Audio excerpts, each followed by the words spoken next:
Eddie, how do you adapt when you're talking about a week between games against the same opposition? Like, clearly you have a kind of you have something to go off in that you've just played against them, but things like inaccuracies and even just maybe how you competed at the breakdown, it's a difficult thing to just say we need to be better here. How do you ensure that you are better?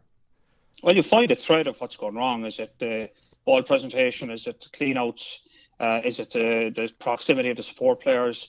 And you work on that during the week, and you make that area more efficient. And everybody understands that. That's just what we call nowadays a work on, But I think Leinster's issues at the back row were probably predicated also on the fact that they physically did not win the battle against Bath. We're used to Leinster choking teams out.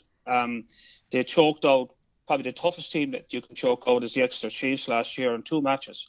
And I thought they were on the back foot on Saturday against a very physical Bath team who haven't been playing well all season. Have been kind of up and down and in and out. So Bath lifted their game. Like if you're playing, put it this way, if you're on the Bath team last Saturday and you're having your pre-match lunch and you're about to go on the field and there's 14 guys who beat the All Blacks a few weeks ago playing against you, that does make you stop and think that if you're not on your game today, you're going to get wiped out at home in front of the home crowd. And Bath Rugby is in that happy place. So you don't need another extra pressure. So they came out firing.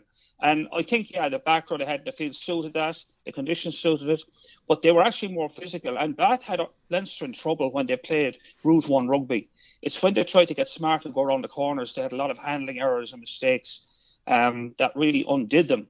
None more than the final penalty. I think they were on the full throttle and they turned the ball over. Like Leinster break down field, and I think it's Gibson Park wins a turnover, and Ross Byrne kicks the penalty to seal the game. So like there was also the intercept pass as well. Like that was a gimme. Leinster lost that line out. Had Leinster won that line out, they might have won the game. There was a lot of guys there as well played last weekend that had kind of 2 weeks off. They didn't play the Pro 14 the week before. They hadn't played for Ireland the week before that against the US. They were kind of wrapped in cotton wool, and that's fine. But maybe with 2 weeks off, you lose your physical edge a little bit. And you play guys who have played every week for the last 2 months who are like really battle hardened. And you're like 5% off, and it looks like you're 50% off. Now, Leinster weren't 50% off, but they might have been 1% off and looked like they were 10% off.